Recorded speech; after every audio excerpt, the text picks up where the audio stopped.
Alô, amigos do programa Louvor e Mensagem, mais uma vez podemos estar juntos e certamente haverá um momento em que você vai participar, vai assistir uma entrevista que vai fazer bem ao seu coração, vai aumentar a sua fé. E logo em seguida uma mensagem que pode abençoar você e sua família. Eu quero aproveitar neste momento o fato de estarmos começando o programa e destacar que sábado passado nós tivemos uma alegria muito grande. Foi a festa da inauguração da nossa igreja em Campo Grande, na Estrada do Cabo Sul, 1145. Aí você deve estar vendo já aí algumas imagens da nossa inauguração, depois de 3 anos e meio de trabalho intenso, de muito sacrifício, de muitos planos, muitas plantas, não é? Mas graças a Deus não houve um acidente. Mais de 200 funcionários trabalharam naquela igreja, na construção, e não houve nem um acidente. Isso é um milagre. Nós queremos agradecer a Deus, e você que está vendo aí a inauguração, eu espero que, se você é das cercanias de Campo Grande, você possa nos visitar, não é? E congregar conosco. Vai ser uma bênção para a sua vida e para a nossa. Então, ó, todo domingo, às 9 horas da manhã, o estudo bíblico, às 10 horas a nossa reunião e à noite às 18 horas. Seja bem-vindo, a entrada é sempre franca. Está começando o programa Louvor e Mensagem. Olá, amigos. Bem-vindos ao programa Louvor e Mensagem. Hoje, no nosso bate-papo, eu estou recebendo 2 adolescentes, a Vitória Machado e a Sofia Macedo. Todas as 2 têm 15 anos, estão no 1º ano do ensino médio e são 2 jovens que tiveram um encontro real com Jesus. E nós vamos bater um papo aqui sobre os desafios de seguir a Cristo e os seus princípios nessa idade tão linda que é a adolescência. Tudo bem, Vitória? Tudo bem. E Sofia, seja bem-vinda. Obrigada pela oportunidade de estar aqui falando a palavra de Deus. Que bom. Então, vamos começar aqui o nosso bate-papo com a Vitória. Vocês são amigas, né? Como você me falou, de berçário, né? É, amigas de berçário. Foram criadas na mesma igreja. Juntas desde pequenininhas. Que coisa boa, né? E, Vitória, como é que foi esse seu encontro com Jesus? Eu sempre falo aqui no programa que você não herda, de certa forma, a fé cristã, né? A fé cristã precisa ser algo pessoal. Então, você falou que foi criada na igreja, desde o berçário. Mas como é que foi, assim, o teu momento de decisão? Eu quero Jesus. Não é a fé que os meus pais me passaram, me ensinaram, por melhor que tenha sido essa experiência, eu quero ter a minha experiência. Então, como a gente sempre foi criado na igreja, a gente já é acostumado com o mundo evangélico, vamos dizer assim. A gente já é envolvido nisso. Então, eu acho que a partir do momento que a gente tem um baque assim e começa a pensar, peraí, não é só isso. Você aprendeu quem foi Jesus, mas você às vezes nem conhece esse Jesus verdadeiramente. E aí, quando você começa a procurar se identificar com isso e saber quem realmente é Cristo, a gente tem que tomar cuidado para não cair numa religiosidade, porque a gente sempre foi acostumado com isso. É verdade, não está seguindo Jesus como religiosidade mesmo, né? Como um hábito somente. Como só mais um programa. Como se você estivesse no automático. Igreja todo domingo. Exatamente. Encontrar com os amigos da igreja durante a semana, você já está no automático. Já faz muito sem pensar nas segundas opções que tem. Às vezes não faz nem por Jesus, só faz porque já é o que você sempre faz. Por social. E aí a gente tem que... Foi o meu principal passo, assim, foi para eu tomar cuidado com isso, quando eu estava realmente querendo ter uma experiência com Cristo. E eu acho que tudo começou porque eu via o que as outras pessoas sentiam em relação àquilo e também queria sentir aquilo, que foi a questão de ter experiência com Cristo. sentiam uma alegria, sentiam assim... A presença do Espírito Santo. A presença de Deus nas suas vidas. E você queria isso também, não queria só teoria, né? Não, queria realmente ter um encontro com Cristo. E foi isso que me motivou. Eu comecei a ler mais a palavra, buscar mais, orar. E, de certa forma, como a gente sempre foi criado na igreja, o encontro com Cristo são em fases. Você vai crescendo, né? Vai crescendo, vai se aproximando, e quando você olha, você fala, o que aconteceu? Isso que eu quero. É. Aí você decidiu se batizar, que é, vamos dizer, a declaração pública de que você quer Jesus na sua vida.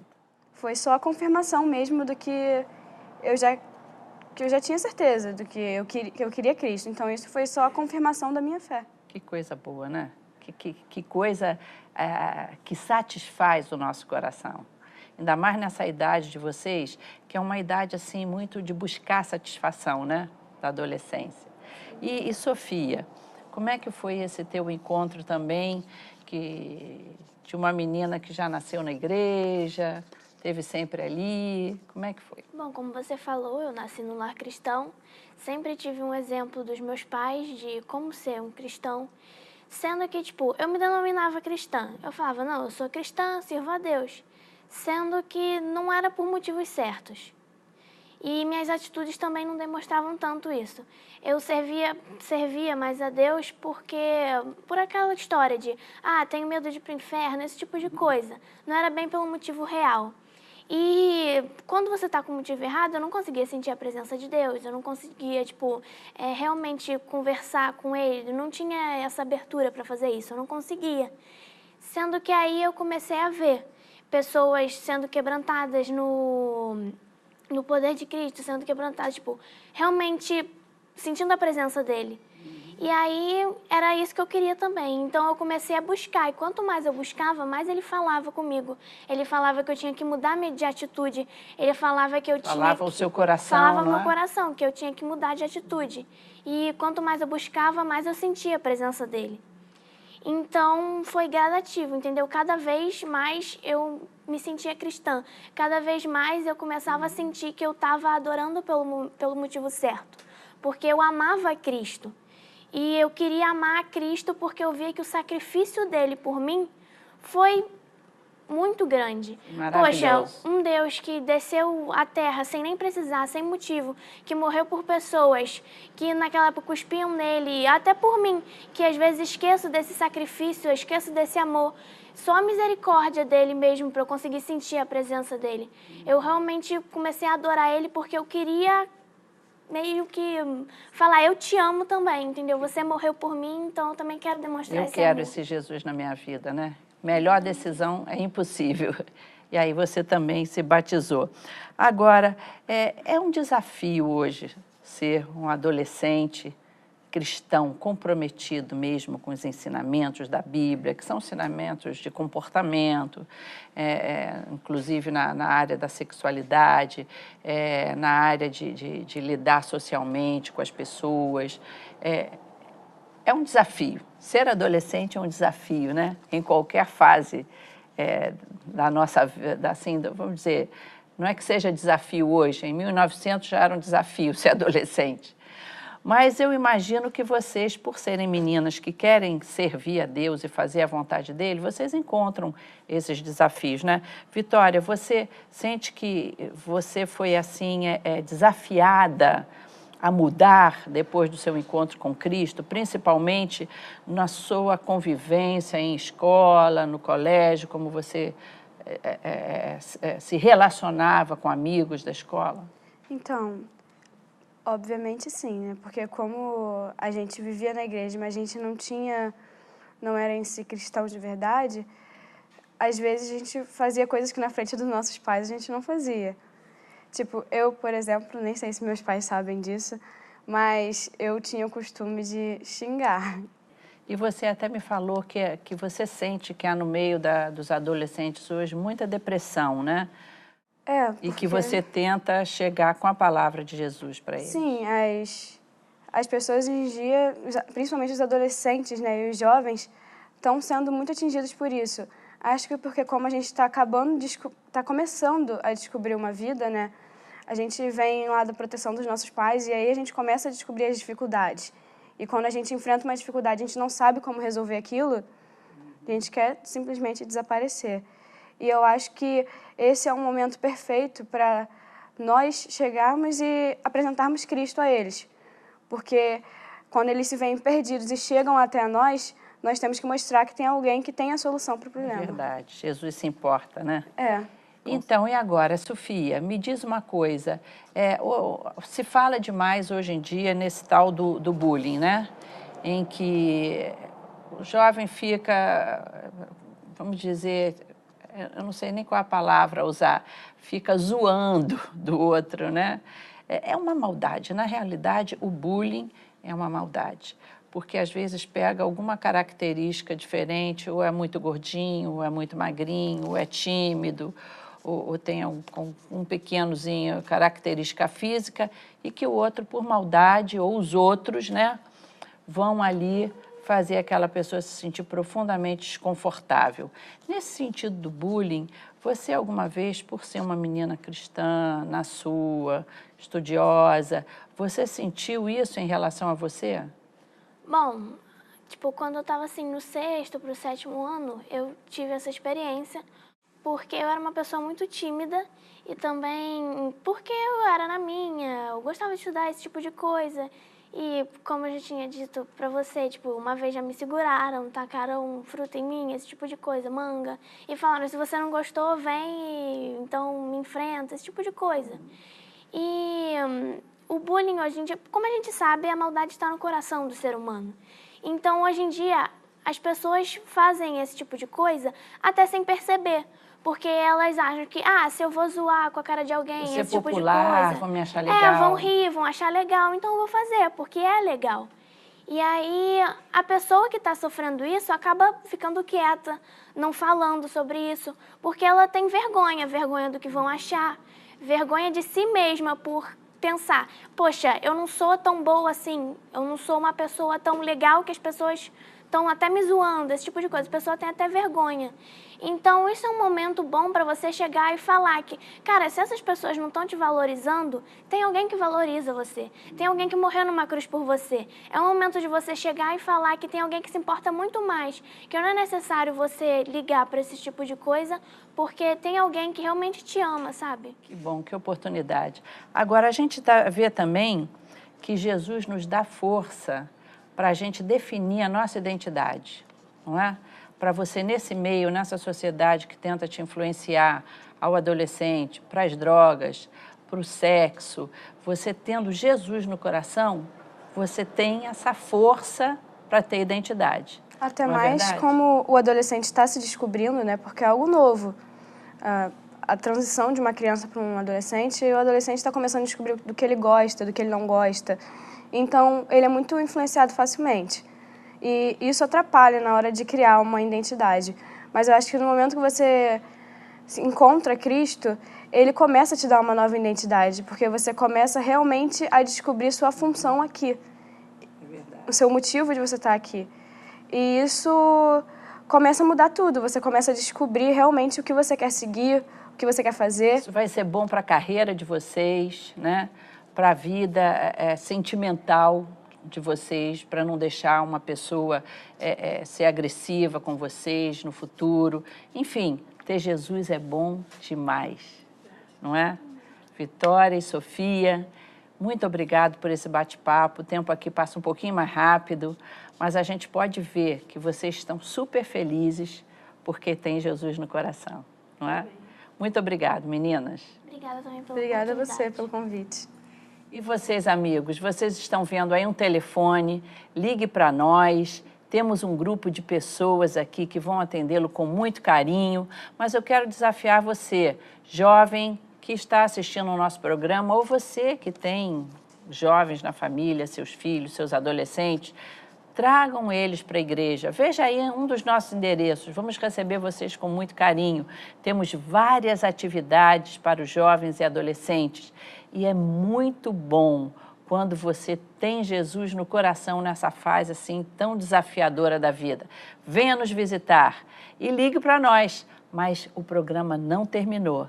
Ainda temos um momento em que você vai escutar a palavra de Deus, desse Jesus que cuida da gente desde sempre. Fique ligado. Meus amigos, a palavra de Deus nos ensina algumas coisas. Ela, por exemplo, estipula regras, coloca limites. A palavra de Deus traz limites para nós. Nós não podemos fazer qualquer coisa. Existem certas coisas que atrapalham, que entristecem o nosso Deus. E nós, que somos discípulos de Jesus, que nos consideramos cristãos, não é? Nós precisamos obedecer aos princípios que agradam ao nosso Deus. O apóstolo Paulo foi um dos maiores reguladores da teologia cristã. O apóstolo Paulo escreveu pelo menos 2/3 do Novo Testamento. Então, para nós, a figura do apóstolo Paulo é fundamental para nos trazer os princípios ensinados pela igreja nos tempos de Jesus. Porque depois de anos e anos e anos, a igreja foi se afastando um pouco dos ensinamentos, foi acrescentando coisas que Jesus nunca tinha dito. O pessoal começou a crer em coisas que não estavam na Bíblia e foram acrescentando muitas coisas negativas. Por isso que foi, para nós evangélicos, fundamental a reforma protestante do século XVI, que procurou trazer para a Bíblia o nosso ensinamento, para que nós não ficássemos ensinando superstições, crendices, coisas que decididamente nem são verdade, não é? Você vê que na época medieval se cultivava tantos pedacinhos da cruz de Cristo em tantos lugares que, se somassem esses pedacinhos todos da cruz de Cristo, daria quase que uma mini floresta, e uma cruz que não é possível ter tanto pedacinho de madeira espalhado. São superstições que foram sendo acrescentadas à igreja. Mas o apóstolo Paulo fala para nós o que nós devemos pensar. Meus amigos, nunca foi tão importante você controlar aquilo que você pensa. Em primeiro lugar, eu quero dizer a você que você não é uma pessoa desprovida de cabeça, de cérebro, de raciocínio. Não. Tem até uma musiquinha aí que fez muito sucesso, que diz assim: deixa a vida me levar, eu sou uma boia, a vida me leva, eu não penso, eu não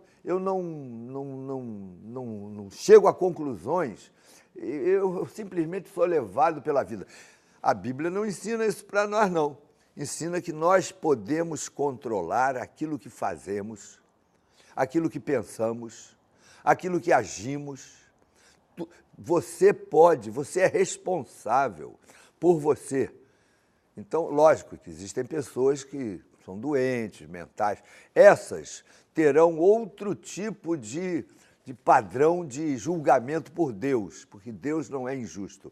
Mas você, meu amigo, minha amiga, você que pensa, você que é inteligente, você que deduz, que conclui, que você soma 2 com 2, você tem responsabilidades diante de Deus. E olha o que o apóstolo Paulo nos ensina no capítulo 4 de Filipenses. Finalmente, meus irmãos, tudo que é verdadeiro, tudo que é respeitável, tudo que é justo, seja isto o que ocupe o vosso pensamento. Coisas verdadeiras, coisas respeitáveis, coisas justas, coisas puras, olha só, de boa fama. Se alguma virtude há nessas coisas, e se algum louvor existe nisso tudo, seja isso que ocupe o vosso pensamento. O apóstolo Paulo está me ensinando e ensinando a você que nós podemos controlar aquilo que pensamos. Nós não podemos evitar, por exemplo, que um passarinho pouse na nossa cabeça, mas podemos evitar que ele faça ninho. Eu não tenho que aceitar passivamente todas as coisas que vão entrando no meu coração. É por isso que nós precisamos pensar seriamente naquilo que lemos. Não é qualquer livro que eu devo ler. Um livro que vai colocar pornografia, pensamentos sujos no meu coração, vão prejudicar o meu pensamento e a minha mente. Eu devo me afastar dessas coisas. Eu devo policiar as coisas que eu assisto. Não é qualquer filme que eu devo assistir. Não que seja proibido, todas as coisas me são lícitas, mas essas coisas vão prejudicar o nosso raciocínio, o nosso pensamento. Então, o que você deve fazer para ter uma vida equilibrada, uma vida saudável, diante dos princípios da Bíblia? Você precisa controlar aquilo que você pensa, tudo o que é verdadeiro. Se há alguma coisa, se há alguma mentira, alguma coisa maliciosa, alguma coisa horrível, alguma coisa que não seja puro, que não tenha boa fama, dessas coisas, isso você precisa aprender a bloquear. Você precisa aprender a controlar o que você pensa e o que você assiste na televisão, os livros que você lê, os amigos que você tem, as conversas que você participa, tudo isso passa a ser o seu memorial, as coisas que vão formar o seu pensamento e podem prejudicar você. E você passa a sonhar com essas coisas, com pesadelos, com coisas ruins. Ninguém está livre de ter um pesadelo aqui e acolá, mas você pode se cercar de bons amigos, de boas conversas, de bons livros, de boas experiências visuais, auditivas. Não é qualquer música que você deve cantar. Existem certas músicas que a gente deve dar prioridade em relação a outras músicas. Encha o seu coração com os louvores, com músicas que exaltam o nome do Senhor. Permita que a sua mente seja totalmente envolvida com as coisas de Deus. A Bíblia diz assim: pensai nas coisas lá do alto, onde Cristo vive. Você tem capacidade para pensar melhor, para policiar o seu pensamento. E é isso que o apóstolo Paulo nos ensina. Se você começar a ser obediente ao que a Bíblia ensina para você, a se cercar de pessoas que vão, de uma certa forma, estimular o seu lado bom. O seu lado bom. Todo mundo tem um lado bom e um lado ruim. Uma vez perguntaram para um sábio, bom sábio, ele falou: eu não sou bom não. Ora, o senhor não é um sábio, não é bom? Não, dentro de mim habitam dois cachorros, o cachorro mau e o cachorro bom, dentro de mim. E aí a pessoa perguntou para o sábio: e qual é o cachorro que vence? E o sábio respondeu: vence o cachorro que eu alimento melhor. Se eu alimentar o cachorro bom, ele ganha. Se eu alimentar o cachorro mau, é o cachorro mau que vai ganhar. O que é que ele quis dizer com isso? Depende do que eu penso, depende de onde eu frequento, depende das coisas que eu falo, depende dos amigos que eu tenho, depende dos lugares que eu vou, depende das coisas que eu valorizo. O que é que você valoriza, meu filho? Você valoriza as coisas de Deus, as coisas espirituais? Ou você fica valorizando filme de pornografia? Você fica valorizando lugares onde as pessoas ficam falando coisas chulas, coisas baixas, coisas indecentes, coisas imorais. E aí você vai cercando a sua vida dessas coisas e vai permitindo que a poluição entre no seu coração e na sua mente. Portanto, a palavra de Deus é muito sábia quando ela diz assim: pensai nas coisas puras, nas coisas que são verdadeiras, nas coisas que são amáveis, nas coisas que têm virtude. Seja isso o que ocupe o vosso coração. E assim como aprendestes e recebestes, assim ouvistes e vistes, isso praticai, porque a mente acaba controlando as coisas que vamos fazer. E olha como é que o apóstolo conclui esses versículos. E o Deus da paz será convosco. Sabe qual é a consequência de quem se cerca das coisas de Deus, de quem procura os ensinamentos do Senhor? É que o Deus da paz será convosco. Você não está precisando de paz, meu amigo, na sua casa, no seu trabalho, na sua família, no seu coração. Então está aí a solução, está aí a dica, está aí o segredo, é encher o seu coração com as coisas de Deus. Buscai o Senhor e Ele satisfará os desejos do seu coração. Está na hora de você que me ouve, meu amigo, e a mim também, eu estou falando para você, eu estou falando para mim, eu também preciso das mesmas bênçãos. Eu não estou aqui como um guru que vai falar para você as coisas que você deve fazer, porque eu estou acima do bem e do mal, nada disso. Eu preciso também me policiar. Cada um de nós tem que trilhar, buscar as coisas de Deus, beber da água pura que existe em Jesus Cristo. E o Senhor e o Deus da paz será convosco. Meu amigo, eu quero encerrar esse momento orando por você, para que você tome uma decisão sábia, para que você tome a decisão correta na sua vida. Nós somos frutos das nossas próprias escolhas. Não coloque a culpa no mundo, na vida, ou alguns até que colocam a culpa em Deus. Ah, se Deus me amasse, eu não estaria assim. Nós somos frutos das nossas escolhas. Buscar-me-eis e me achareis, quando me buscardes de todo o vosso coração. Eu quero orar por você nesse momento, meu amigo. Vamos orar juntos? Orar é falar com Deus. E quando a gente fala com Deus, a gente fala em nome de Jesus, porque é Jesus que nos dá condições de sermos respondidos pelo Senhor. Ele disse isso: tudo que pedirdes ao Pai em meu nome, eu o farei. Olha, não é em nome de nenhum santo, não é em nome da igreja, não é em nome do pastor. Oh Deus, eu estou aqui orando em nome do pastor. Não vai acontecer nada. Você tem que orar em nome de Jesus. Só Ele atende e responde às nossas orações. Vamos orar.